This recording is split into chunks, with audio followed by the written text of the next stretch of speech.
Desarrollar esas construcciones tiene que tener todo un soporte técnico para poder, ¿no es cierto?, asegurar que esas construcciones van a perdurar en el tiempo, ¿no es cierto?, de acuerdo a las características del país. Es decir, un país sísmico con un país no sísmico, las características de diseño son distintas. Culturalmente, el respeto de la sociedad chilena por los humedales ha dejado bastante que desear. Y esa falta de conciencia y esa falta de respeto se refleja en algo que es fundamental a la hora de usar los humedales en términos ambientales. Y ese es el punto en el cual hoy día, afortunadamente, muchos grupos de la sociedad civil están despertando y están haciendo conciencia en que los humedales, más que un problema, son una oportunidad que tienen las ciudades chilenas.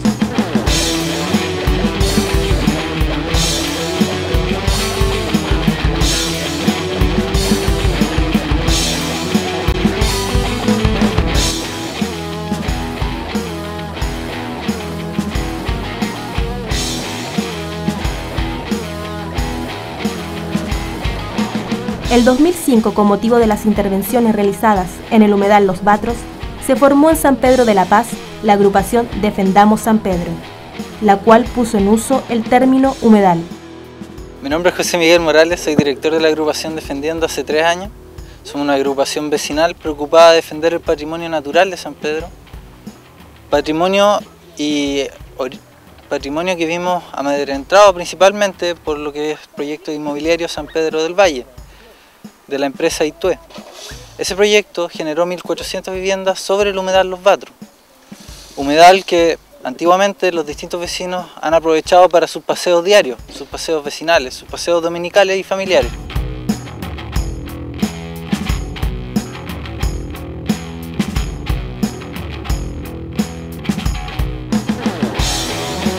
Luego de las inundaciones del 2006, los vecinos afectados del sector Collao, en Concepción, decidieron conformar el Movimiento Social Ciudadano de los Inundados para poder dar una solución efectiva al problema.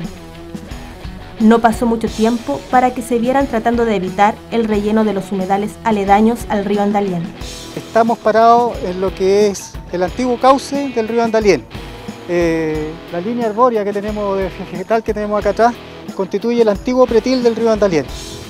Lo que queda hacia allá es la original propiedad Fulgieri y hacia acá, tal como te lo dije, un antiguo brazo del río Andalién que quedó encerrado entre aquel pretil y el nuevo pretil definido por el nuevo deslinde que se le dio al río. Este antiguo brazo del río Andalién con el tiempo pasó a constituirse en un humedal que acogía especies vegetales, quizás catalogados por algunos de no mucha importancia, pero sí tenía una nutrida fauna compuesta por patos, taguas, pidenes, garzas y otros más que habían establecido este lugar como nidal. Este humedal acogía alrededor de 150.000 metros cúbicos de agua cuando el río venía en crecida. Al momento de rellenarse, tenemos 150.000 metros cúbicos más de agua metida en nuestras casas. De igual forma, redes medioambientales como Talcahueño y la red medioambiental Hualpén comenzaron a generar estrategias para proteger los humedales que iban quedando en sus respectivas comunas, llegando incluso en Hualpén a recuperar el humedal Buñungüe que se hallaba convertido en un basural. Este sector quedó como se utilizó para echar basura. Esto era un cerro, una montaña de basura. En ese momento yo hablo más o menos del 99 más o menos.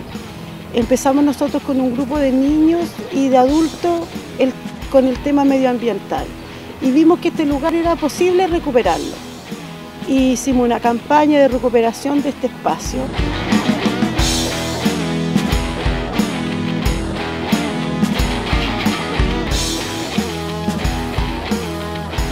Estos humedales que quedan acá, por ejemplo, son los humedales que hoy día nos quedan, pero son pedazos de franja de terrenos que nos van quedando.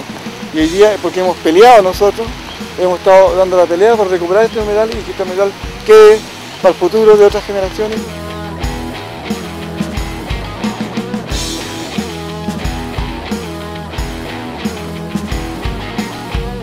Finalmente, el 2007 se iniciaron los rellenos en el humedal Paicaví, lo que dio pie a la creación del Movimiento Ciudadano de Defensa de dicho humedal. El movimiento se forma en septiembre del año pasado, del 2007, un poco cuando descubrimos lo que había acá como proyecto inmobiliario, se inicia en eso 10 años atrás, o sea, 10 años atrasado, porque el proyecto que está ejecutándose ahora es un proyecto que está aprobado en el año 98.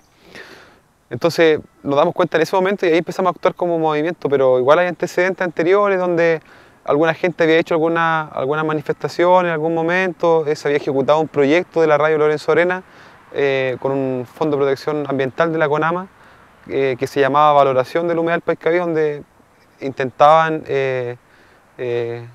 un poco educar a los niños de la escuela del sector con respecto al valor del humedal Paiscaví. Hay organismos especializados del Estado, como la Comisión Nacional de Medio Ambiente, que se preocupa precisamente de este tema. La protección de los humedales urbanos no es tarea exclusiva de CONAMA, en ningún caso.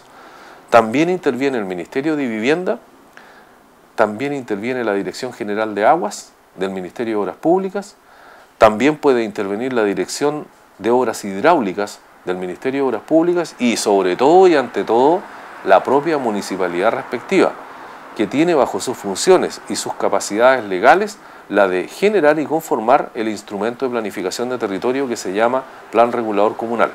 En lo que se refiere específicamente al tema de los humedales, la Dirección General de Agua, salvo en lo que es la primera y segunda región, en donde existen normas específicas para la protección de las vegas y bofedales, que son un símil de lo que acá se llama en esta zona humedales, no tiene aquí en el resto del país ninguna norma específica que le confiera atribuciones para actuar sobre los humedales.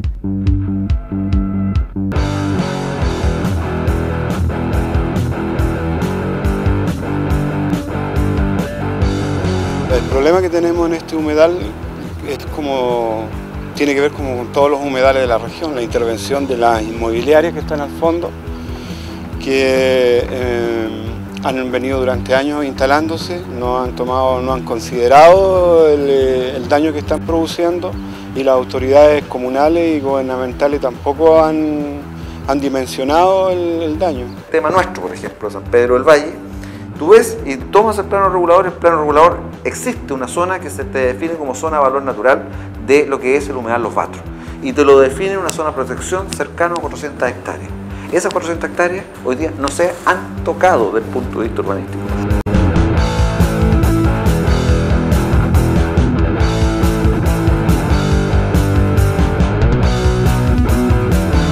Esto fue una laguna y un humedal también. Pero además uno puede ver cómo digamos, se van repitiendo ciertos patrones donde los privados, según la cantidad de influencia y dinero que tengan, pueden hacer y deshacer en cualquier lado, digamos, incluyendo si es que tienen que pasar por encima de algunas poblaciones o gente. En términos estrictos, como yo lo veo, es un problema entre privados. Es un problema entre el que compra y el que vende. No podemos traspasar una carga social al patrimonio de un privado, porque eso también es injusto. Es muy fácil decir hay que hacer tal o cual cosa, cuando el tema no es nuestro, cuando no tenemos que hacernos cargo de la carga, permítame la redundancia, que eso significa. Y por lo tanto hay que ver cómo el Estado se hace cargo de una inquietud creciente de tipo social, cómo el Estado resuelve esta dicotomía, resuelve esta contradicción. Y cualquier colega abogado concordará conmigo que las vías no son pocas, desde la vulgar y común compraventa hasta la expropiación por causa de utilidad pública.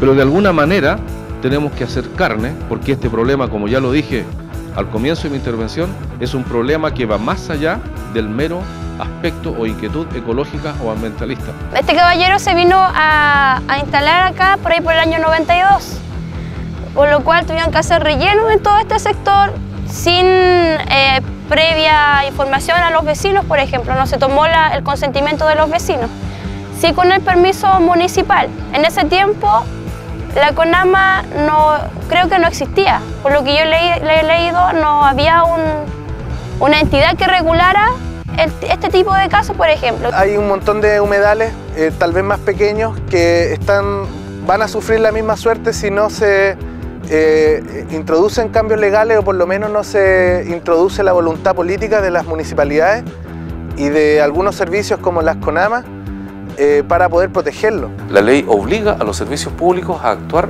exclusivamente en aquello que la ley les permite actuar y no más. Por lo tanto, si llega un proyecto inmobiliario y la ley y el plan regulador comunal dice que allí se pueden hacer casitas, la CONAMA puede hacer muy poco. Yo creo que las leyes siempre son éticas y correctamente justas. A veces son, de alguna manera, en el tiempo, efectivamente hay que irlas corrigiendo. Yo no soy la persona llamada a respetarlas. Sí lo que puedo decir que el gremio, las empresas, somos tremendamente respetuosas del marco legal existente y inspirante. Y siempre vamos a estar dispuestos a colaborar en mejorar el plano de legislación que tenga que ver con nuestra actividad. A través de este relleno que hizo este caballero acá, y su madera y todo, ha crecido su negocio, nosotros nos hemos visto afectados, ya que este canal que pasa por acá, que es el canal Lenga, él lo ha tapado en varias oportunidades. Es difícil poder comunicarse con él y más si sabemos que es un tiburón gigante que uno como pejerrey no podría acercarse a él por más que uno utilice los medios. Este humedal que está acá, el humedal Perales, al frente, donde hay un jardín, eso era un humedal. Completísimo, grande, bonito.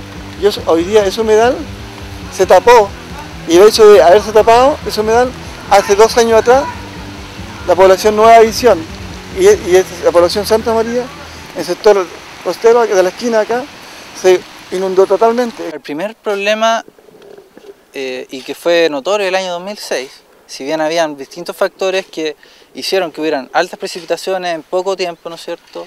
Había un problema en el inicio del río Biobío con la represa que se instaló, las represas que se instalaron. Además de eso, tenemos un medio dentro de la intercomuna totalmente intervenido que hace que el agua, ¿cierto?, que los humedales no puedan cumplir su función hidrológica, es absorber, retener agua. En este caso, San Pedro fue un ejemplo de ello y se inundaron vecinos de Candelaria, de Bocasur Viejo, de Lagunilla, de distintos sectores. El sector de la Laguna Grande, donde estamos ahora, también subió su nivel de agua, tanto porque el río entró, el exceso del río Biobío entró hacia el humedal y la Laguna Grande y la Laguna Chica, que estaban colapsadas, también vertieron su exceso sobre el humedal y el humedal estaba tremendamente intervenido, por lo tanto no pudo absorber o contener ese exceso de agua y por supuesto lo derivó, lo distribuyó a los sectores aledaños más bajos y que tienen que ver con los sectores más empobrecidos de nuestra comuna. ¿Qué pasa cuando el río Biobío sube? Y te lo voy a graficar así, que trae un caudal de 100 y esto trae un caudal de 1, para tener una orden de magnitud. El río llega y aquí viene, ¿no es cierto?, con una altura de 4 metros. ¿Qué hace el río? ¿Qué hace las aguas? Igual cuando tú llenas tiende a nivelar, a inundar todas las planicies a la altura que está. Y todo esto se inundó a la cota 4. ¿Qué sucedió el año 2006? El año 2006 el río Biobío trajo un gran caudal y en este punto, ¿no es cierto?, llegó a la altura 4 metros. Aquí yo vivo en este sector del año 1950. He pasado 7 inundaciones, pero 2 grandes y con esta 3. Y el río Andalién pasaba por el lado de mi casa en estos años. Allí donde vivo yo en el pasaje Chiloé. Y es muy triste ver gente que hace sus casitas y venga un torrente de agua y se la lleve entera. A ver, se juntan una serie de factores. Si te caen 160, 180 milímetros en un par de horas, nos vamos a inundar, aunque tengamos las mejores represas o las mejores inversiones. Cuando se da una situación, como por ejemplo en el caso del río Andalién, lo que debe primero es someterse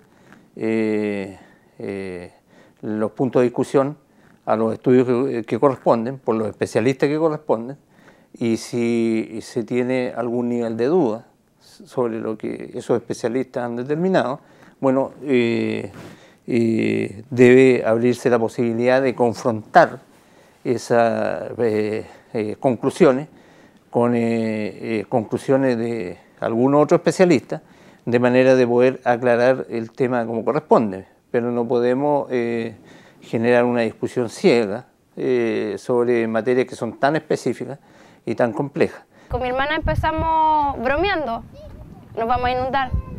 No va a pasar nada, decía mi mamá. No, si nos vamos a inundar, le decíamos nosotros. Y mi mamá siguió acostada con mi papá viendo tele.